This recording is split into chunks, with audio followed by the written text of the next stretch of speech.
Assalamualaikum warahmatullahi wabarakatuh. Ketemu lagi di konten terbaru Nusa Inna Insight. Hari ini saya sama Bang Kace Mahulau. Ini adalah abang kami dari Maluku. Beliau sudah proses bertahun-tahun di ibu kota Jakarta.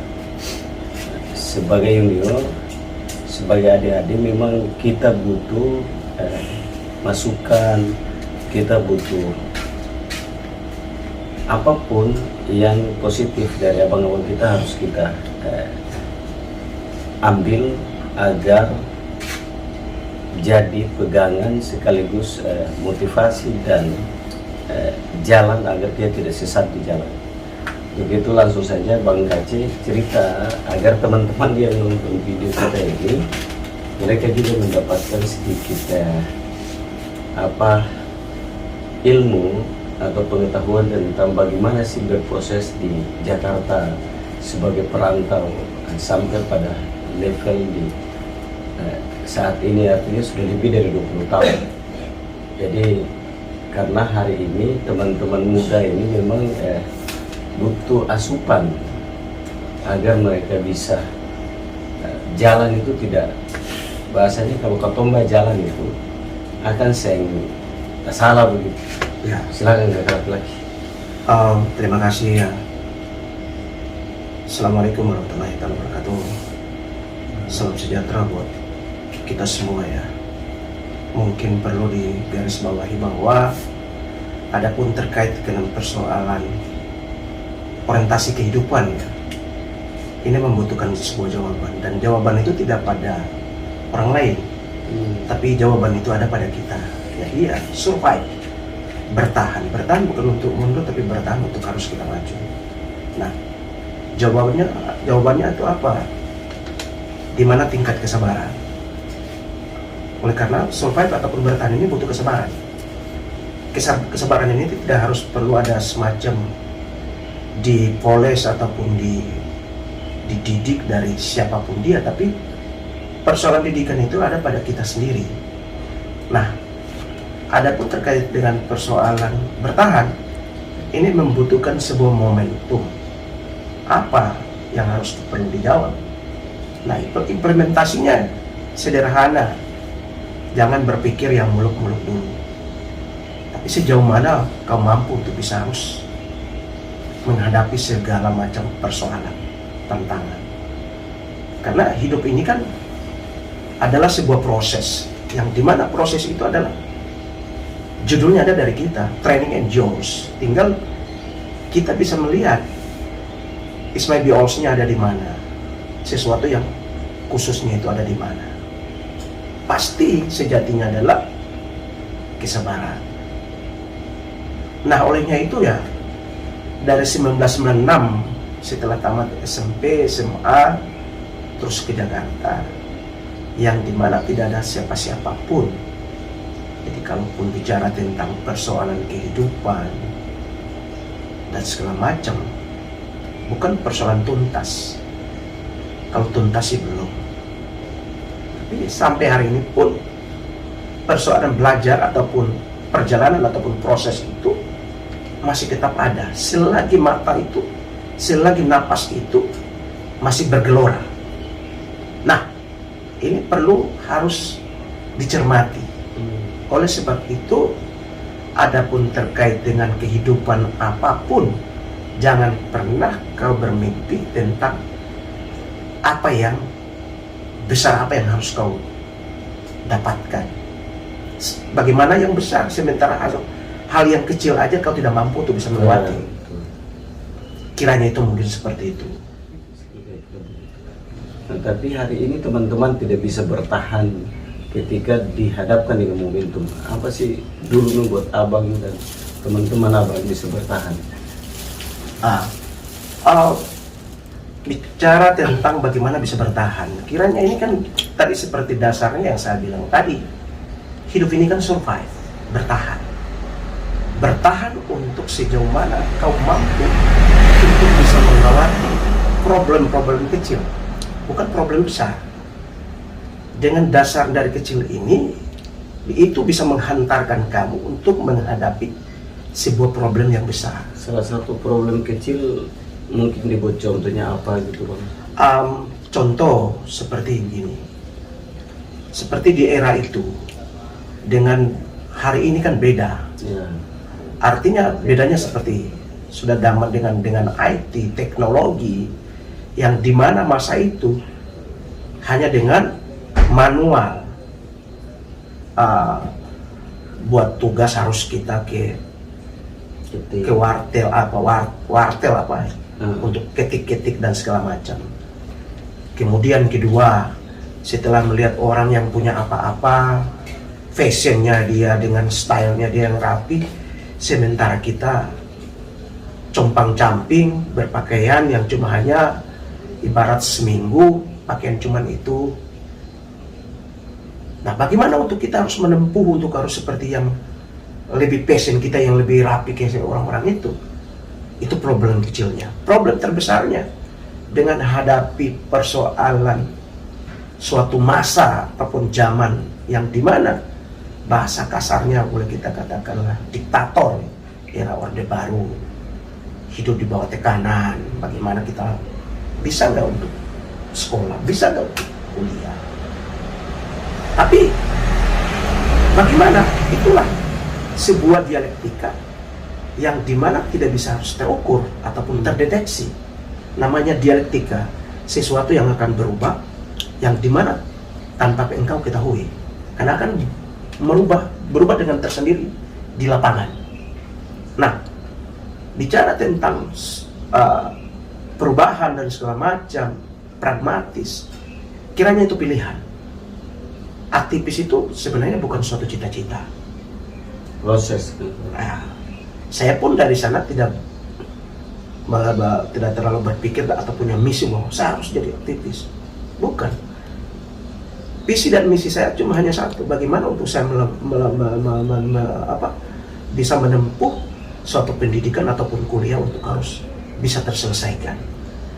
Tapi namanya dengan fenomena kehidupan di era itu menjadikan kita untuk bukan secara terpaksa, tapi itu keharusan. Kenapa? Ini kita menjawab, regulasinya ada pada mahasiswa. Kita menjawab, regulasinya ada pada jiwa, hati. Inilah prinsip yang tadi seperti Adinda Kelre sampaikan, bahwa pragmatis ataupun lainnya. Ini kiranya pilihan. Apa? Sejatinya itu adalah prinsip. Oke? Nah, apa yang kita harus mau lakukan? Toh, memang keadaan sudah harus ada di depan kamu. Jalanin aja. Tinggal kau pilih. Mau kiri atau kanan? Atau mau lurus? Prinsip pedoman. Kenapa saya bilang harus prinsip? Ini persoalan keyakinan. Aku yakin segala sesuatu Allah Ta'ala yang atur.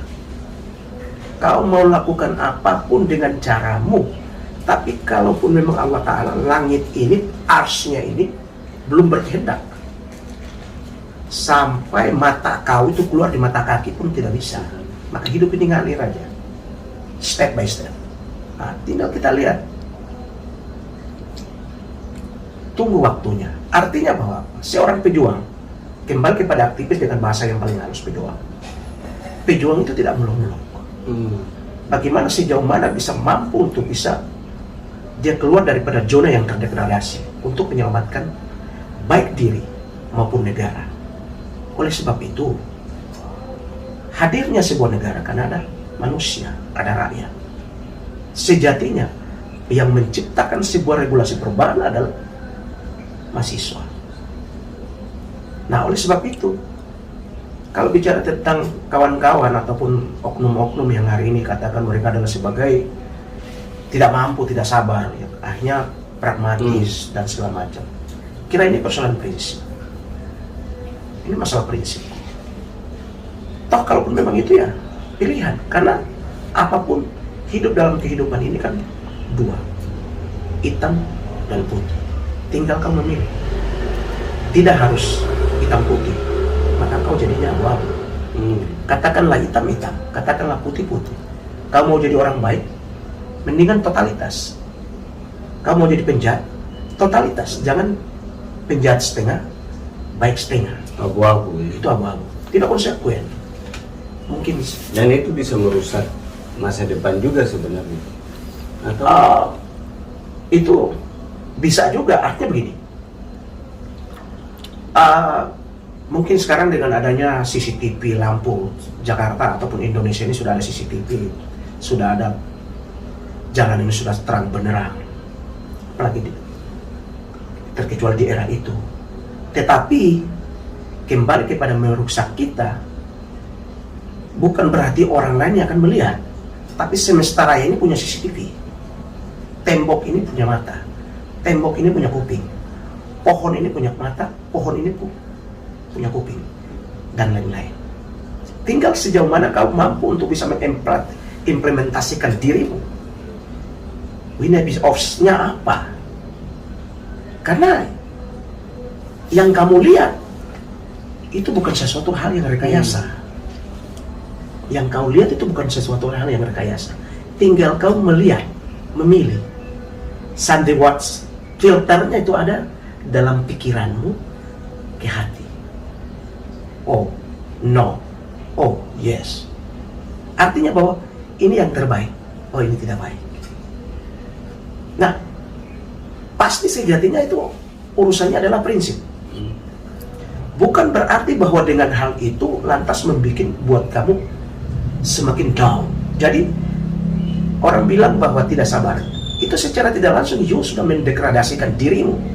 You sudah mengkanalisasi dirimu. Tanpa harus orang lain yang akan mengkanalisasi kamu. Tanpa orang lain datang akan mendegradasi kamu. Karena tadi, otoritas yang ada dalam diri kamu yang menyangkut prinsip, you tidak mampu untuk bertahan. Akibatnya, semuanya down. Semuanya ada yang tidak berhasil, dalam pengertian tidak berhasil adalah kuliahnya tidak selesai. Artinya kenapa? Kenapa saya bilang harus punya prinsip bahwa saya terlahir dari orang yang tidak mampu. Saya terlahir dari kedua orang tua yang tidak punya apa-apa. Saya perlu sebagai anak, saya sebagai orang yang punya akal dan pikiran harus perlu menjawab tantangan itu. Karena yang akan menerima, yang akan merasakan kebahagiaan itu adalah orang tua.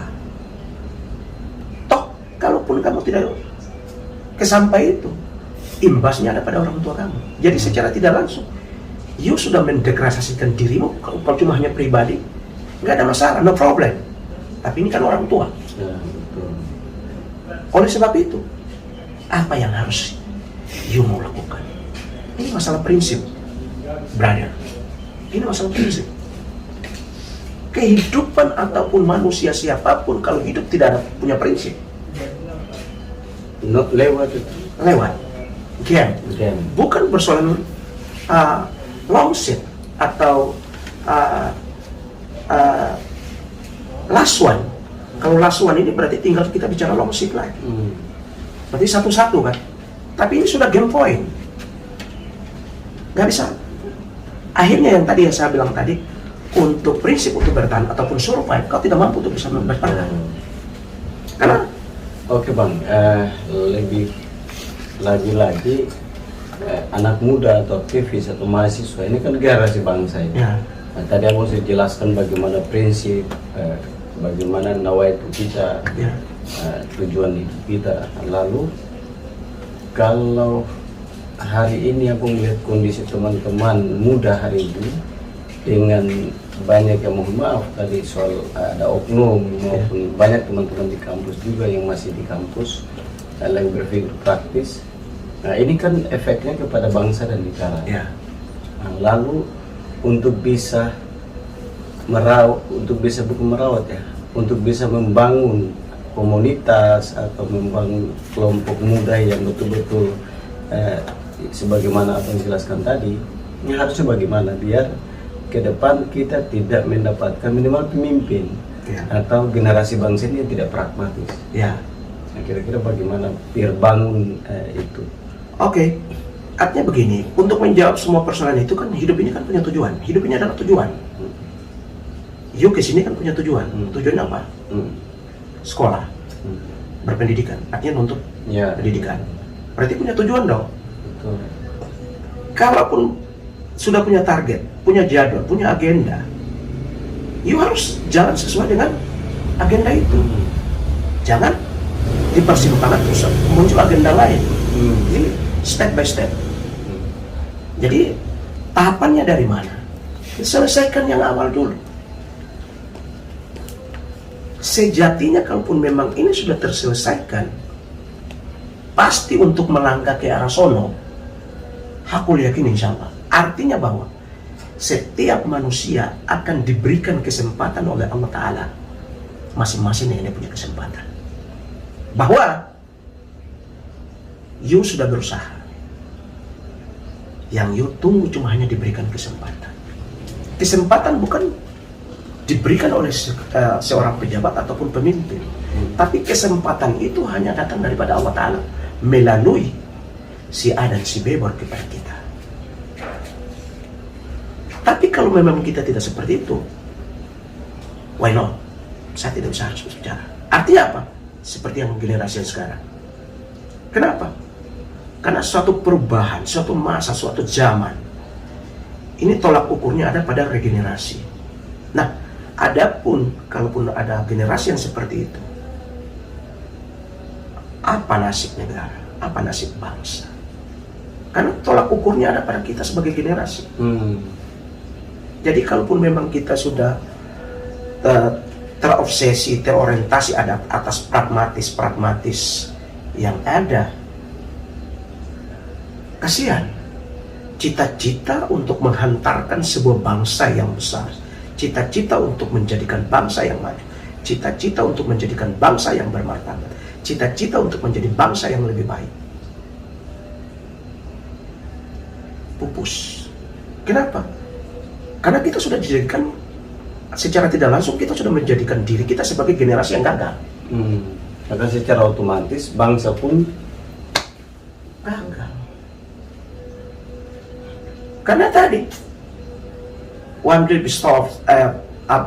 kayak semacam dulu di era-era dulu kan namanya dikte. Akhirnya kita mendiktekan cara kehidupan orang lain.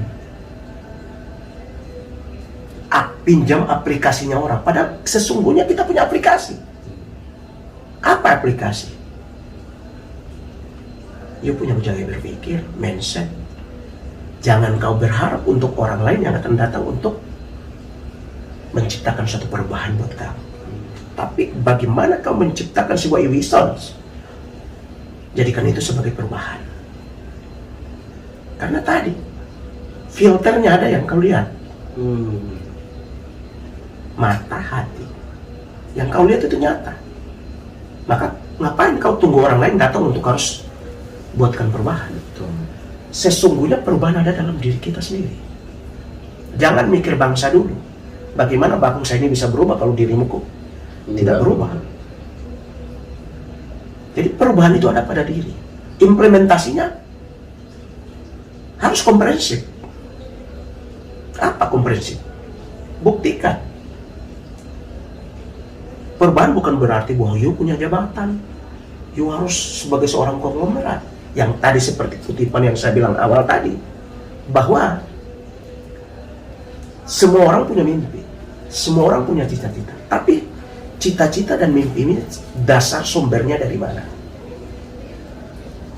Persiapkan dirimu. Persiapkan dirimu untuk kau menjawab. Karena kesiapan itu adalah bagian daripada aplikasi.